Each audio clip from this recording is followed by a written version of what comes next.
তোমার অজান্তেই তোমাকে বারবার বিক্রি করে ফেলা হচ্ছে, তাও আবার তোমার কাছ থেকে পয়সা নিয়ে। সিরিয়াসলি, এই যে আমার কাছে একটি মেডিসিনের কভারটি দেখতে পাচ্ছ, হ্যাঁ আমারই, কারণ আমি বেশ কিছুদিন ধরে মেডিসিন নিচ্ছি।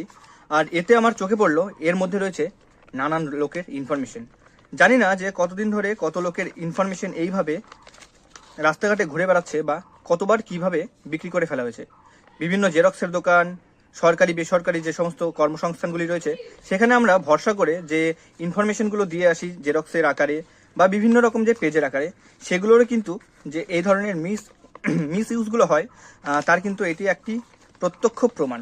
এই যে আমি এটাকে খুলছি, জাস্ট এটি দেখো, এখানে একটি লোকের কতটা ধরনের ইনফরমেশন রয়েছে। হ্যাঁ অবশ্যই আমি প্রাইভেসির জন্য বেশ কিছু জিনিসকে ঢেকে দিচ্ছি। এখানে কিন্তু ভিলেজ, একদম একটা জিনিস ভেবে দেখো, এখানে একজনের নাম রয়েছে, ভিলেজ রয়েছে, ভিলেজ থেকে শুরু করে তারপরে তার যে সম্পূর্ণ অ্যাড্রেস, ডিস্ট্রিক্ট, পিনকোড, তারপরে পুলিশ স্টেশন যেগুলো নর্মালি থাকে, আর এখানে মোবাইল নাম্বার পর্যন্ত কিন্তু রয়েছে। দাঁড়াও, জাস্ট বেশ কিছুটা জিনিস আমি হাইড করে দিচ্ছি, এমনকি এনার সিগনেচার পর্যন্ত রয়েছে। জাস্ট এখানে দেখো, এখানে এটি একটি মহিলাই হবে, যার কিন্তু নাম প্রিয়াঙ্কা, তার প্রপার একটা অ্যাড্রেস দেওয়া রয়েছে। হ্যাঁ বেশ কিছুটা ঢেকে দিয়েছি। আর এখানে কিন্তু মোবাইল নাম্বার পর্যন্ত দেওয়া রয়েছে। শুধু একটি নয়, এই ধরনের যে এনভেলপ মানে ওষুধের যে খামগুলো রয়েছে, সেটি আমি দেখলাম আমার কাছে বেশ কয়েকটা রয়েছে, প্রত্যেকটারই কিন্তু একই ধরনের অবস্থা। মানে একবার জিনিসটা ভাবো যে তোমাদের ইনফরমেশনগুলোকে কিভাবে কোথায় কোথায় বিক্রি করা হয়। হ্যাঁ অনলাইনের তো এতদিন হতোই ইনফরমেশন বিক্রি, আর এটি যেটি রয়েছে মানে এটি এটি সবগুলোই এটির কিন্তু হুগলি ডিস্ট্রিক্টের।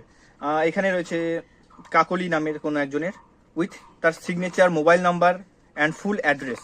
মানে কত ধরনের কিন্তু মিস ইউজগুলো করা যেতে পারে এই ধরনের যে ইনফরমেশন রয়েছে সেটা দিয়ে। আর এটি যে কতবার ইনফরমেশনের এদিক ওদিক হয়েছে সেটাই, মানে যেখানে লোকের ডেটাকে ক্রাশার মেশিন দিয়ে, মানে যে পেপারগুলো হয় সেগুলোকে ডিস্ট্রয় করে দেওয়া উচিত, আর সেগুলো কিন্তু এইভাবে খুলে বাজারের মধ্যে বিক্রি হচ্ছে। তো তোমরা নিজেরাই ভেবে দেখো যে একজন কনজিউমার বা কাস্টমারের যে এই ধরনের ডেটা, সেটা কিন্তু কিভাবে সার্কুলেট হচ্ছে এইভাবে।